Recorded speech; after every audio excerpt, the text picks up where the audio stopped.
একটা পেজ খুলে প্রথম অবস্থায় যখন আমরা কাজ শুরু করি, ম্যাক্সিমাম লোকরাই আমরা এই ভুলগুলো করি নতুন অবস্থায়। যা কিনা আমাদের কখনোই করা ঠিক না। আর এই কাজগুলো করলে কিন্তু আমাদের কখনোই পেজ ভাইরাল হবে না।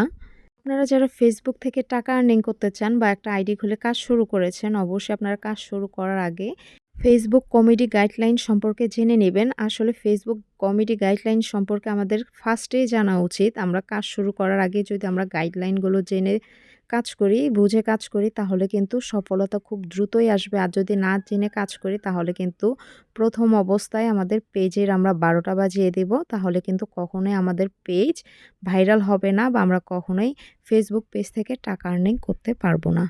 আমার এই পেজটা নতুন, যদিও আমি নতুন পেজে কাজ শুরু করেছি, কিন্তু এর আগে আমার আরও পেজ ছিল। ওই পেজগুলো বড়, বড় পেজ ছিল।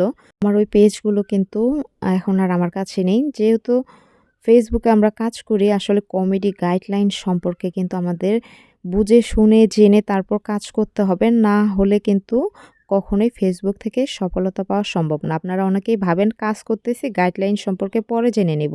না, আপনি কাজ যখন করবেন, কাজ করার আগে আপনি গাইডলাইন সম্পর্কে জেনে নেবেন। এতে করে কি আপনারই ভালো হবে।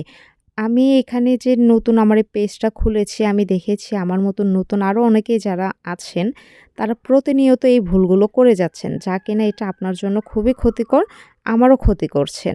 প্লিজ দয়া করে এই ক্ষতিগুলো করবেন না। আপনারা নিয়মিত যারা আমার ভিডিও দেখেন, আপনারা নিয়মিত এই কমেন্টগুলো করে যাচ্ছেন। প্লিজ সাপোর্ট করেন। প্লিজ ফলো দিয়েন। আমার পেজ থেকে ঘুরে আসুন। আমার ভিডিওটা দেখবেন। এই ধরনের কমেন্ট মানে রেগুলার আমার ভিডিও যারা দেখছেন তারাই করছেন। আরে ভাই, আপনি তো আমার প্রতিনিয়ত আপনি আমার ভিডিও দেখছেন, আবার আমিও আপনার ভিডিও দেখছি। তারপরেও কেন ভিডিওতে এসে এই ধরনের কমেন্ট কেন করেন? আপনি ভিডিও দেখবেন, ভিডিও রিলেটিভ কমেন্টগুলো করবেন। তা না করে অথচ প্রতিদিন এসে ভিডিও দেখেন আর কমেন্ট করেন, সাপোর্ট করেন, ব্যাক দেন, ফলো টু ফলো করেন। আরে প্রতিদিন তো আপনাদের ভিডিও দেখছি, আপনাদেরকে সাপোর্ট করছি। আপনি ভিডিও দেখে ভিডিও রিলেটিভ কমেন্ট না করে এই ধরনের স্পাম কমেন্ট কেন করেন ভাই? আপনারা দয়া করে এই ধরনের স্পাম কমেন্ট যারা করবেন, প্লিজ আপনারা আমার ভিডিও দেখবেন না। আমার ভিডিও তারাই দেখবেন যারা ভিডিও রিলেটিভ কমেন্ট করতে পারবেন। আমরা যারা ফেসবুকে কাজ শুরু করেছি মোটামুটি আমরা সবাই জানি আমাদেরকে যে সাপোর্ট করবে আমরাও তাদেরকে সাপোর্ট করব। এই জিনিসটা আমাদেরকে আবার কমেন্টে বলে বোঝাতে হবে না।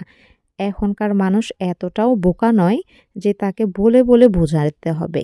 মোটামুটি এখনকার মানুষ ফেসবুক সম্পর্কে খুবই ভালো জ্ঞান রাখে আর খুবই ভালো আইডিয়া রাখে। তারা খুব বুঝে শুনে কাজ করে। ২-১ জন লোক এই ধরনের কমেন্টগুলো করেন। তাও আপনারা অনেক দিন ধরে কাজ করছেন, তারপরও এই ধরনের স্পাম কমেন্টগুলো করছেন। এই ধরনের স্পাম কমেন্টস যারা করে তাদেরকে লাইক দিলে বা লাভ রিয়েক্ট করলে বা তাদের কমেন্টের রিপ্লাই দিলে কিন্তু ফেসবুক আমাদের রিচগুলো কেটে নেয়। তা কি আপনারা জানেন? আমার ভিডিও দেখে যারা এই ধরনের কমেন্ট করে আমি তাদের কমেন্টের রিপ্লাই দেই না বা আমি তাদের পেজে গিয়ে ঘুরেও আসি না। যারা এই ধরনের কমেন্ট করবেন ফেসবুক কিন্তু ঠিকই বুঝে যায়। তখন ফেসবুক ভাবে আপনি কমেডি গাইডলাইন সম্পর্কে কিছুই জানেন না। তখন কি আপনাকে কোনো সাপোর্ট করে না। আপনাকে বরঞ্চ আরও রিচ কমিয়ে দেয়, ডাউন করে দেয়। আসলে ফেসবুক তাকেই সাপোর্ট করে যে কমেডি গাইডলাইন সম্পর্কে জানে। তো আজকে আর কথা বাড়াচ্ছি না।